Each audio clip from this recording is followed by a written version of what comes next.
नमस्कार, आप देख रहे हैं आधुनिक टाइम्स और मैं हूं आपके साथ चिराग सुखीजा। कांग्रेस अध्यक्ष सोनिया गांधी से ईडी के सामने जिस नेशनल हेराल्ड अखबार से जुड़े मामले में पूछताछ को लेकर बवाल मचा है, उसका कार्यालय बहादुर शाह जफर मार्ग पर स्थित हेराल्ड हाउस के फर्स्ट फ्लोर पर है। बिल्डिंग के ग्राउंड फ्लोर पर सामने ही नेशनल हेराल्ड को शुरू करने वाले देश के पहले प्रधानमंत्री पंडित जवाहरलाल नेहरू की बड़ी तस्वीर लगी है।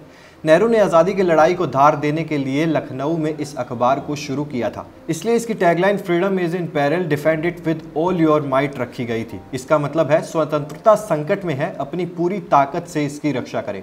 अब विवाद कहां से शुरू हुआ, ये जानने के लिए आपको थोड़ी और हिस्ट्री जानने की ज़रूरत है।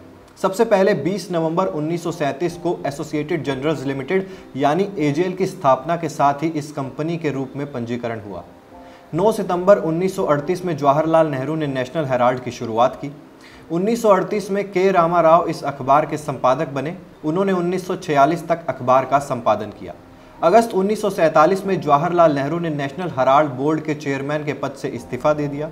1962-63 में दिल्ली मथुरा रोड पर 5 बहादुर शाह जफर मार्ग आईटीओ के पास एजेएल को 0.33 एकड़ जमीन आवंटित की गई। 22 मार्च 2002 में मोतीलाल वोरा को एजेएल का चेयरमैन और मैनेजिंग डायरेक्टर बनाया गया। साल 2008 में अखबार के संचालन के दौरान एजेएल को भारी नुकसान हुआ। इसके साथ ही अखबार का संचालन बंद कर दिया गया। इसके बाद नवंबर 2010 में यंग इंडिया नाम की एक कंपनी का गठन हुआ। इस कंपनी में सोनिया गांधी और राहुल गांधी की 38% हिस्सेदारी थी। याद रखिए, कांग्रेस की नहीं, राहुल और सोनिया गांधी की। दिसंबर 2010 में एजेएल के ऊपर कांग्रेस के 90 करोड़ रुपए बकाया होने की खबर सामने आई। 29 दिसंबर 2010 को रजिस्ट्रार ऑफ कंपनीज के पास मौजूद दस्तावेजों के अनुसार इस तारीख को एजेएल के शेयरधारकों की संख्या 1057 थी। 26 फरवरी 2011 में कांग्रेस ने एजेएल की 90 करोड़ रुपए की देनदारियों को अपने जिम्मे ले लिया था। इसका मतलब ये हुआ कि पार्टी ने इसे 90 करोड़ का लोन दे दिया था। 2011 में ही यंग इंडिया लिमिटेड ने 90 करोड़ रुपए की वसूली का अधिकार प्राप्त करने के लिए एजेएल को मात्र 50 लाख रुपए का भुगतान किया।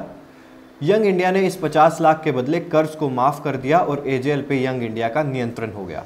1 नवंबर 2012 को बीजेपी नेता सुब्रमण्यम स्वामी ने दिल्ली की एक अदालत में निजी शिकायत दर्ज की। इसमें आरोप लगाया गया कि सोनिया गांधी और राहुल गांधी दोनों ने निजी कंपनी यंग इंडिया के जरिए एजेएल का अधिग्रहण कर धोखाधड़ी और जमीन हथियाने का काम किया है। 2 नवंबर 2012 को कांग्रेस ने सफाई दी कि कांग्रेस ने नेशनल हेराल्ड अखबार को फिर से चलाने के लिए एजेएल को लोन दिया था। 2014 में ईडी ने इस केस की जांच शुरू की। ईडी ये पता लगाना चाहती थी कि क्या इस केस में किसी तरह की मनी लॉन्ड्रिंग हुई है या नहीं। 26 जून 2014 में अदालत ने सोनिया और राहुल गांधी को आरोपी के रूप में अदालत में समन किया। 19 दिसंबर 2015 में कांग्रेस अध्यक्ष सोनिया गांधी और राहुल गांधी समेत दूसरे आरोपियों को पटियाला हाउस कोर्ट ने नियमित जमानत दे दी।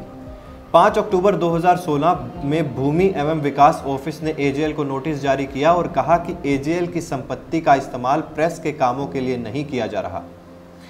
अक्टूबर 2018 को दिल्ली की हाई कोर्ट ने एजेएल को बहादुर शाह जफर मार्ग पर स्थित हेराल्ड हाउस को खाली करने का आदेश दिया।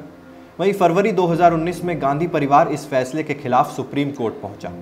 1 जून 2022 को ईडी ने सोनिया गांधी और राहुल गांधी को पेश होने का नोटिस भेजा। इसके बाद की कहानी यह है कि अभी भी राहुल गांधी और सोनिया गांधी से ईडी इस केस में पूछताछ कर रही है। अब आरोप साबित होंगे या नहीं, ये तो देखने वाली बात है।